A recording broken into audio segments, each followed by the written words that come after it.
Suddenly, a loud noise and a rough voice sounded. It came from a speaker mounted on the outside of the research area.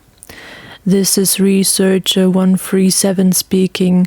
The preparation of subjects 278 and 279 arrived this afternoon. 74 and 70 years old has just been completed.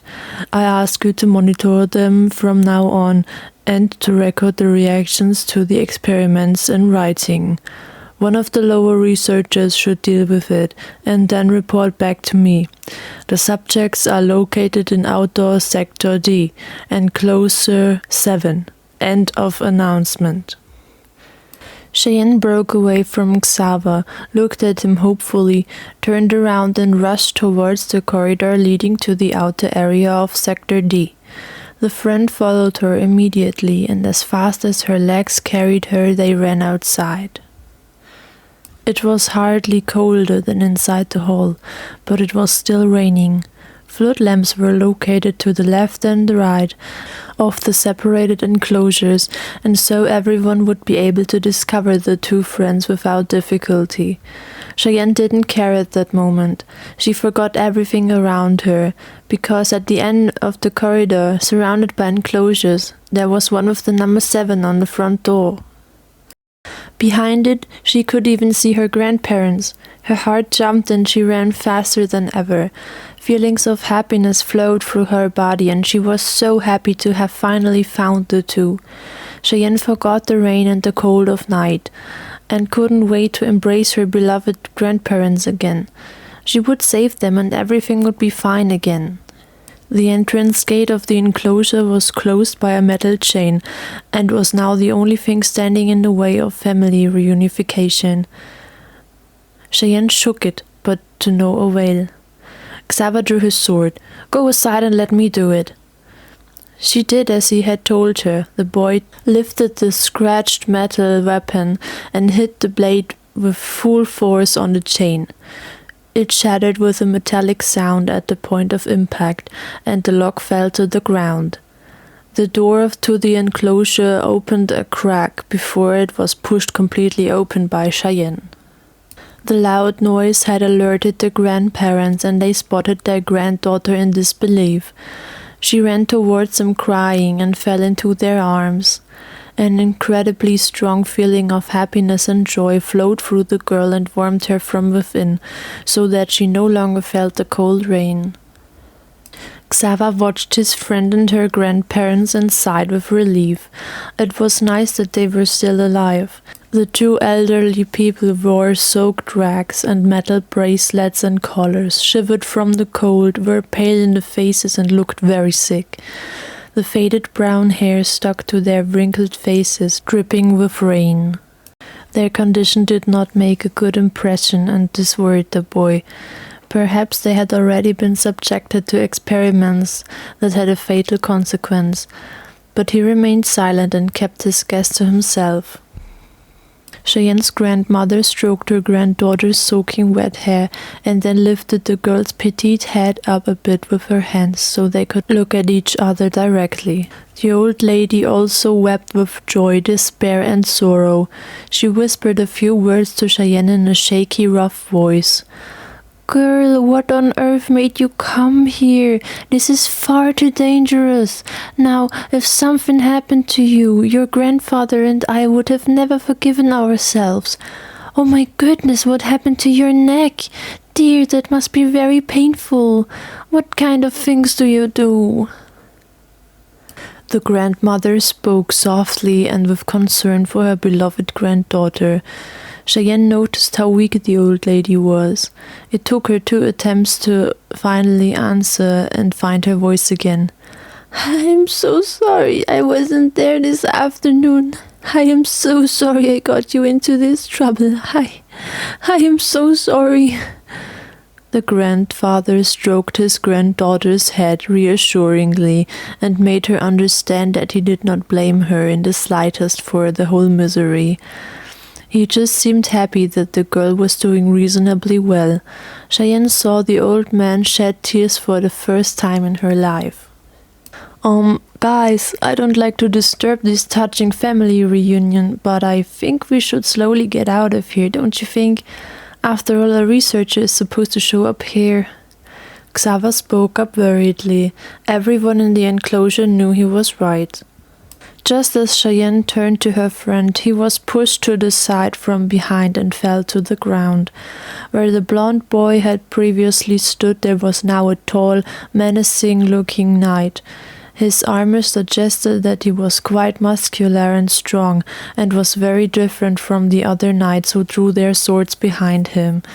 It was golden and decorated with white plates connected by embellishments of the same color. A turquoise green cloak was attached to the shoulder plates, which made this man look special, striking, and honorable. His hair had a strange cut, looked like three hung-up triangles, and could be seen on the sides and back of his head. His hair color was dark brown with highlights consisting of different shades of green. The tips were dyed white, with the exception of a hairpiece of the same color which covered half of his right eye. The knight's eyes were light brown, almost orange, and only the left pupil was in black. On the right side it was white. His gaze was empty, but at the same time wise and determining. The man's face was marked by scars and showed no sense of guilt for knocking the boy over. The knight stared directly into Cheyenne's eyes and pinched his to frighten in slits. He averted his gaze from the girl and looked at Xaver lying on the ground. Without saying a word, the fearsome man drew his mighty water-blue sword and pointed at the boy. He wrinkled his nose and touched Cheyenne's friend with the sharp blade on his neck. Xaver gritted his teeth and bravely, but at the same time frightened and disturbed, stood up to the knight's gaze. Cheyenne, like her grandparents, was horrified, unable to do anything, and she tried to gather her thoughts. With ease, the man in armor could now kill her childhood friend. She wanted to do something to help him, but didn't dare to make a move. She was sure that if she tried to help Xaver, the knight would not hesitate long and pierce the boy with his sword. She was powerless and had to wait and see what happened. Against all odds, however, the knight let go of the boy and gestured for him to get up with his blue blade, whose inner metal seemed to move like water, and go to Cheyenne. Xaver did what the powerful man had told him to do, jumped up and stumbled over to his friend. Protectively, he stood sideways in front of the girl as the knight in the golden armor walked a few steps towards her and ordered his troop, consisting of 6 other knights, to surround the 2 friends and the grandparents. Cheyenne's grandfather became angry. "What on earth is this supposed to be? Haven't you already made us suffer enough? Who are you anyway?" However, he received only mocking laughter from the ordinary knights instead of a response from the man in golden armor. None of this seemed to interest him in any way. The golden knight stood 2 meters in front of the friends and stared spellbound at the black crystal of the girl she wore around her neck. Cheyenne noticed this and covered the sparkling object with her hands, taking a step back, intimidated. The man closed his eyes briefly, then grinned and finally decided to say something. His voice was bossy, powerful, and decisive. "Stupid girl. Are you really carrying your crystal around with you all the time, huh? How careless. What if you lost it?"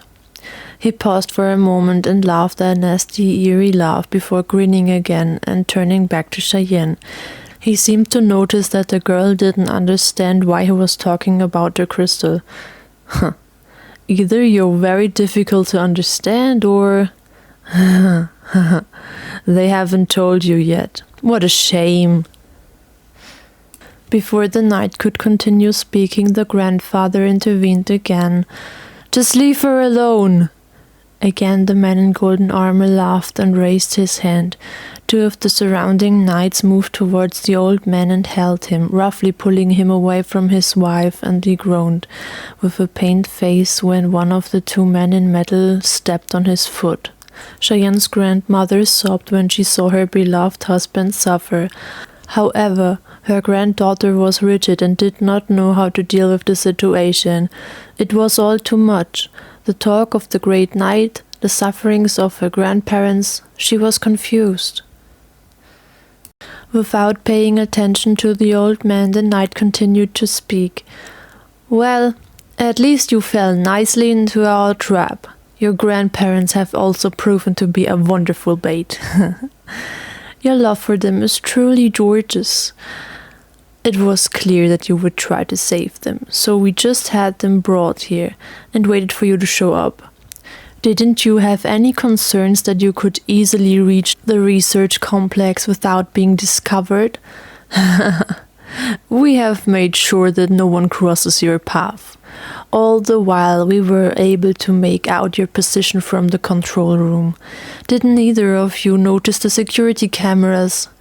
Oh, that's right. In your slum you probably don't know anything like that." He paused for a moment to laugh. "And didn't it seem strange to you that the researcher called out the exact data of your dear grandparents? I had more expectations of you, more than just a stupid, naive girl." Cheyenne looked down to the ground. Now it also seemed strange to her that they had no difficulty finding the old couple. Her grandfather was outraged and could no longer contain his anger. "What do you think, using us as bait for Cheyenne? You are a heartless scoundrel, a miserable bastard, He didn't get any further. The Golden Knight raised his hand again and moved his fingers, a fatal sign that triggered a cruel order. One of the two knights stood in front of the old man, drew his sword grinning, and rammed it with full force into the old man's chest. The blade pierced the entire upper body and reappeared dripping with blood on the back. The red juice of life stained the armor of both knights, and they laughingly enjoyed the agonizing moans and screams of their defenseless victim. The four remaining men in armor also began to laugh unrestrainedly, and the mighty man in gold could be heard whispering, his eyes closed, "I have no time for your thankless insults." Cheyenne's heart stopped for a moment. Her ears ached from the death cries of her dying grandfather. Then he fell silent forever and collapsed until he lay motionless on the red, cold ground. His blood, together with the relentless rain, now soaked the earth. The girl was unable to move. She was so shocked that she couldn't even cry. She breathed abruptly and stared at the dead body of her beloved grandfather, from which his murderer was drawing his sword and drilling it into the old man's flesh again. Cheyenne felt nothing but a tingling emotion. It was depressing and erased all her thoughts and other feelings. Then it was like ramming a knife into her chest, directly into her heart. She flinched in pain and moaned briefly and softly. She could no longer hear the laughter of the knights. Everything fell silent. With a blank stare, she watched as the knights kicked the old man one after another and robbed him of his last dignity for his insults. The rest of the environment was no longer noticed by the girls. Suddenly her grandmother, who was holding on to Cheyenne, pulled her down and sank to the ground. Cheyenne realized that her grandmother was no longer aware of what the knights were doing to her former lover. Still shocked but worried about the only remaining family member, the girl knelt down next to the slumped grandmother. Her condition seemed to have deteriorated a lot, but it wasn't just because she had just seen her husband die. Cheyenne wanted to ask what was going on but couldn't find the words and couldn't bring herself to say anything at all. She saw blood dripping from her grandmother's mouth, and it was getting more and more. "Grandmother, what is going on?"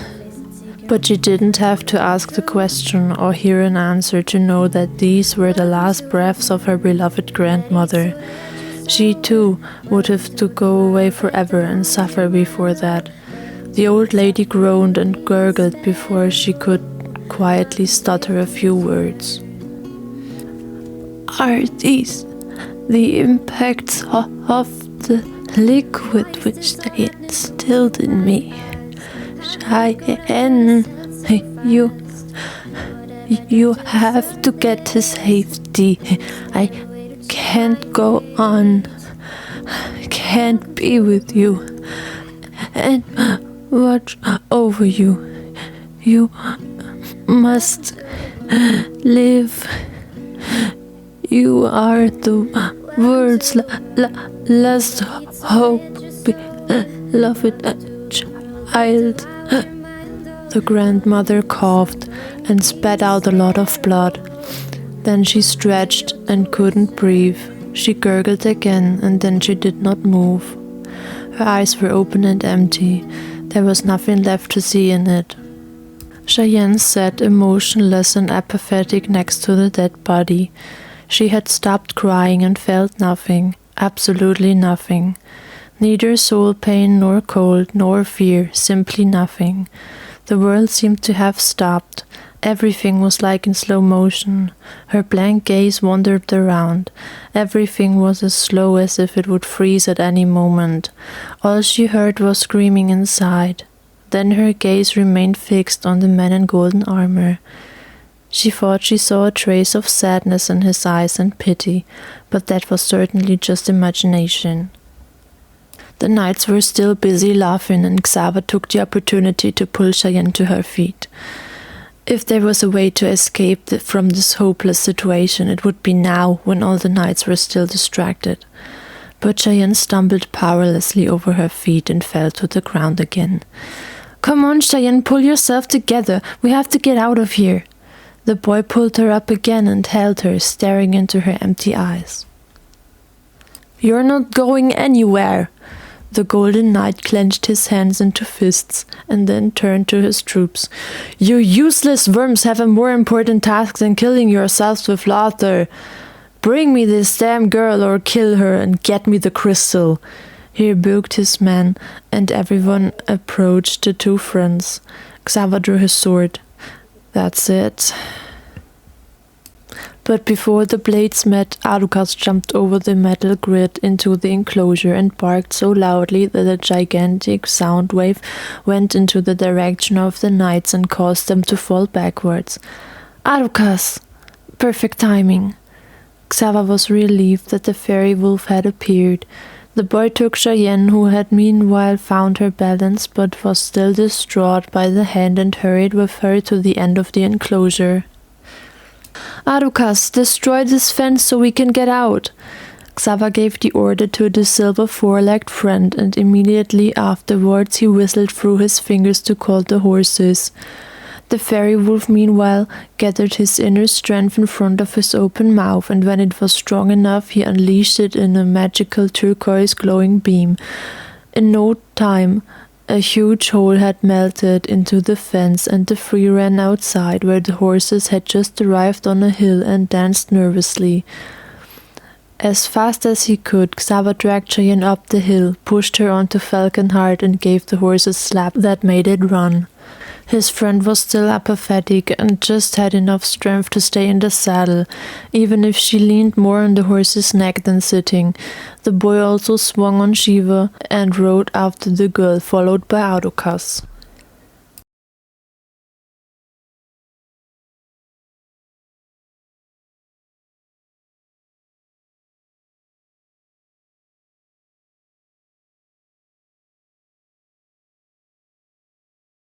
The wind seemed to wake Cheyenne slowly, and she pulled herself up in the saddle.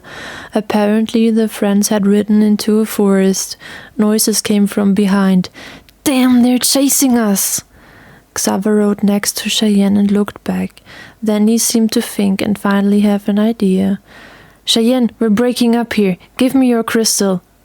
Puzzled, she looked at her chain pendant. "Why?" More than the breathing whisper she did not bring about. "We shake them off more easily when we split up. They only split up when you give me your crystal. They are not only after you, but also after your crystal, so give it to me." Xaver's voice trembled with excitement and concern. Cheyenne had never experienced him like she did at this point. The trees flew past them, but Cheyenne didn't like her friend's plan. "He's the only one I have left. I don't want him to go away too." Then Xava rode closer to Cheyenne and tore the chain off her neck. The girl lost her balance and almost fell off her horse. "What are you doing?" But her friend did not answer, rode away from her, held up the crystal, and shouted loudly that he now had the object of desire. Although it was dark, the knight seemed to see something. But Cheyenne didn't care how they could see. She was just desperate.